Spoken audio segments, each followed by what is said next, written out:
आज हम लोग इस वीडियो में देखेंगे कि बीएससी कंप्यूटर साइंस की तैयारी कैसे हम लोग यहाँ पर स्टार्ट कर सकते हैं।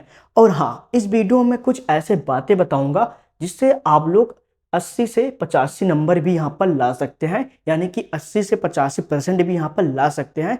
केवल आप लोगों को यहाँ पास 5 टिप्स यहाँ पास फॉलो करने पड़ेंगे, क्योंकि बहुत लोग का कमेंट आता है कि हम बीएससी कंप्यूटर साइंस की तैयारी कैसे स्टार्ट करें, हमें कुछ भी स्टडी मटेरियल नहीं मिल रहा है, साथ में उन्हें कोई भी यहाँ पर आइडिया नहीं है। तो केवल आप लोग इस वीडियो को लास्ट तक देखिएगा, यहाँ पास मैं आपको एक एक करके सब कुछ यहाँ पर समझाने वाला हूँ। केवल आप लोग 5 टिप्स को फॉलो कर लीजिए। वीडियो स्टार्ट करने से पहले यहाँ पास मैं आपको सबसे पहले कुछ प्रूफ देना चाहता हूँ, वरना आप लोग मेरे पे ट्रस्ट नहीं करेंगे।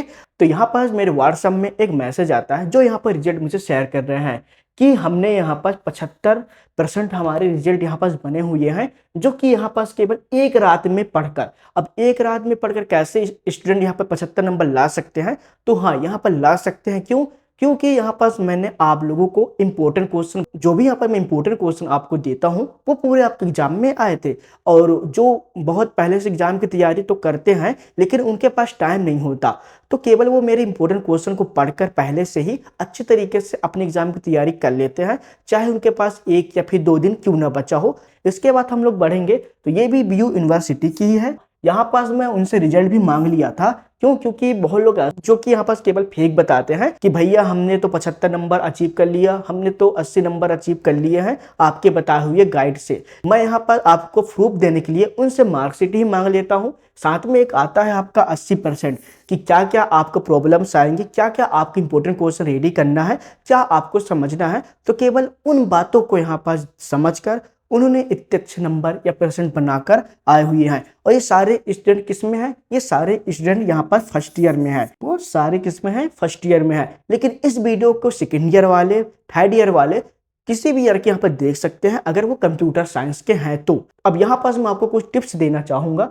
जिससे आप लोगों को यहाँ पास समझ में आ जाएगा कि अब आपको यहाँ पास पढ़ाई कैसे स्टार्ट करना है। कि सबसे पहले आपको यहाँ पर सिलेबस को समझना है, क्योंकि मोस्ट इंपॉर्टेंट है आपका सिलेबस। अगर आपको सिलेबस ही पता नहीं होगा कि हमारे जो सब्जेक्ट है, कंप्यूटर साइंस तो ले लिए हैं लेकिन उनमें भी सब्जेक्ट होता है, जैसा कि जावा हो गया, प्रोग्रामिंग हो गया, C++ हो गया, फंडामेंटल हो गया, तो आप लोग सबसे पहले देखिए हमारे सिलेबस में कौन सा सब्जेक्ट है। फिर उसके बाद आपको क्या करना है कि अच्छी तरीके से आपको सिलेबस को पढ़ना है और उनमें से कौन कौन से टॉपिक है जो कि सबसे ज्यादा इंपॉर्टेंट है उन्हें आपको समझना है। अब इंपॉर्टेंट टॉपिक को कैसे समझेंगे, उसके लिए आप लोगों को यहाँ पास हर साल जो यहाँ पर क्वेश्चन या फिर टॉपिक रिपीट होते हैं उसे ही आपको यहाँ पर देखना है। अब यहाँ पर आप कंफ्यूज हो जाएंगे कि हमें कैसे पता कि हर साल क्वेश्चन रिपीट होते हैं। और सबसे बड़ा तो मुद्दा ये है कि उनके पास तो सिलेबस ही नहीं है। तो यहाँ पास मैं आपको बता दूं कि आप लोग को सिलेबस कहाँ पास मिलेगा, या तो आप लोग मेरे यूट्यूब चैनल पर जाइएगा, वहां आपको यहाँ पर सिलेबस दे दिया हूँ। आप लोग अपने यूनिवर्सिटी का जो वेबसाइट होता है, आप लोग केवल उन वेबसाइट को यहाँ पास फॉलो करिए, तो वहां पे एक सिलेबस का ऑप्शन होता है, तो आप लोग सिंपली से वहां पर उनका PDF डाउनलोड कर लीजिए और केवल उन टॉपिक को यहाँ पास क्या करना है, समझना है। समझने के बाद आपको क्या करना है, सिलेबस को जितने भी टॉपिक है आप लोग उन्हें केवल रीड कर लीजिए या फिर कहीं से भी पढ़ लीजिए। सेकेंड, आप लोग को यहाँ पर रोजाना पढ़ाई करना है और शेड्यूल बनाना है। क्यों? क्योंकि अब आपके पास बहुत कम टाइम होगा और कॉलेज में होंगे तो वही बोल रहे होंगे कि अभी तो हमारा 3 से 4-5 महीने बचे हुए हैं, तो हमारे पास भी बहुत टाइम है, हम तो एक दिन में भी टॉप कर जाएंगे। लेकिन ऐसा नहीं है।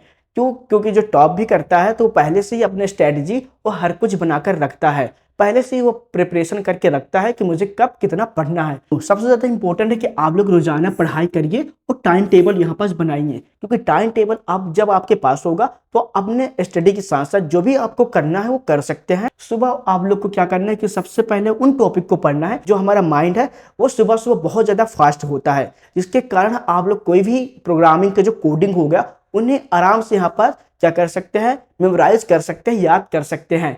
लेकिन अगर आप लोग उसी टॉपिक को रात में पढ़ने जाएंगे तो आपको नींद आने लगेगा। अब देखिए, अब यहाँ पास क्या है यार कि आप लोग कंप्यूटर साइंस के स्टूडेंट हो, ठीक है, लेकिन कंप्यूटर साइंस के अलावा अगर आपके पास फिजिक्स केमिस्ट्री भी है फिर भी चलता है। लेकिन यहाँ पास अगर आप लोग कंप्यूटर साइंस के स्टूडेंट, अगर आपके पास यहाँ पास प्रैक्टिकल नॉलेज नहीं होगा कि कंप्यूटर कैसे चालू करते हैं, कैसे प्रोग्रामिंग कोडिंग लिखा जाता है, तब आपके पास कोई भी नॉलेज यहाँ पर नहीं आएगा।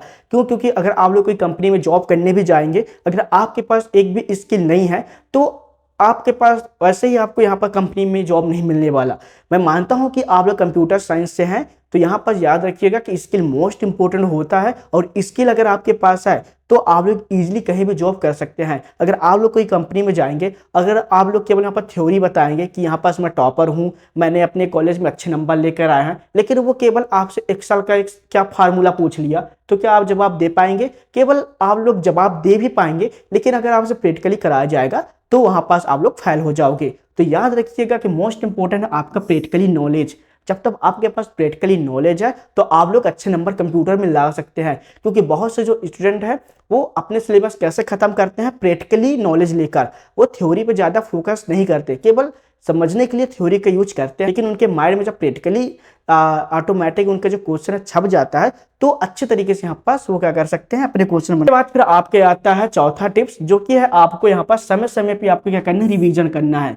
क्यों? क्योंकि आप लोग यहाँ पास पढ़ाई तो कर लिए हैं, थ्योरी भी पढ़ लिए हैं, और सिलेबस जितने भी टॉपिक है वो यहाँ पास समझ लिए हैं। अगर आपके पास रिवीजन करने का टाइम नहीं होगा तो आप क्या हो जाएंगे, पूरे जितने भी टॉपिक वो सब कुछ भूल जाएंगे। तो मोस्ट इंपॉर्टेंट है कि सबसे पहले आप लोग रिवीजन करिए, और जो भी यहाँ पर इंपॉर्टेंट टॉपिक से है, इंपॉर्टेंट टॉपिक इससे मिलता है, क्वेश्चन पेपर से मिलते हैं। जितने भी क्वेश्चन रिपीट बार बार हो रहे हैं, केवल उन क्वेश्चन को देखिए, और जितने भी सिलेबस में टॉपिक है आप लोग केवल उन टॉपिक को अच्छी तरीके से पढ़कर अपने अकॉर्डिंग यहाँ पर नोट्स बनाइए। जब आप लोग नोट्स बना लेंगे और हमेशा यहाँ पर पढ़ाई करेंगे और रिवीजन करेंगे, तो आपका क्या होगा, एक बेसिक स्ट्रॉन्ग हो जाएंगे, आपका जो माइंड वो भी ओपन हो जाए। तो आपका चौथा यही है कि मोस्ट इंपॉर्टेंट कि आप लोग रिवीजन करिए, और नोट्स मोस्ट इंपॉर्टेंट है। अगर आपके पास नोट्स नहीं होगा तो सिंपली आप लोग मुझे भी कमेंट कर सकते हैं, या फिर आप लोग सिंपली जो मेरे यूट्यूब के डिस्क्रिप्शन बॉक्स है वहां भी हम लोग नोट्स प्रोवाइड करा देंगे। तो आपको टेंशन नहीं लेना, केवल आप लोग अगर आपके पास सिलेबस है तो आप लोग खुद से भी यहाँ पर नोट्स बना सकते हैं। पांचवा सबसे ज्यादा क्या इंपॉर्टेंट है, सबसे पहले है आपको यहाँ पास सिलेबस को यहाँ पास क्या समझना है, सिलेबस में अच्छे तरीके से समझना है। क्यों यहाँ पर दोबारा रिपीट कर रहा हूँ इस टॉपिक को, जो कि यहाँ पर पहले बता चुका हूँ।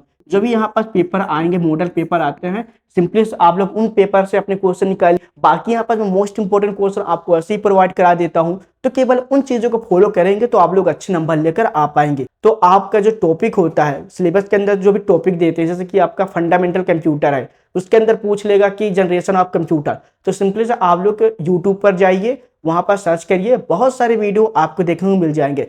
अब बहुत लोग कंफ्यूज हो गए, कंप्यूटर साइंस का वीडियो यहाँ पास नहीं है, तो जरूरी नहीं है कि कंप्यूटर साइंस का ही आप लोग वीडियो यूज करिए, क्योंकि जो आप लोग बीटेक वाले हो गए, बीसीए वाले हो गए, उनका भी सेम सिलेबस होता है, तो उनका भी टॉपिक यहाँ पास कवर कर सकते हैं। बाकी यहाँ पास मैं आपके लिए लेक्चर लेकर आऊंगा ही, तो सिंपली आप लोग मेरे चैनल को फॉलो करके रख लीजिएगा। तो आई नो कि यहाँ पास आपको अच्छे तरीके से समझ में आ गया होगा। तो चलिए मिलते हैं नेक्स्ट वीडियो में, जब तक के लिए जय हिंद, बाय बाय।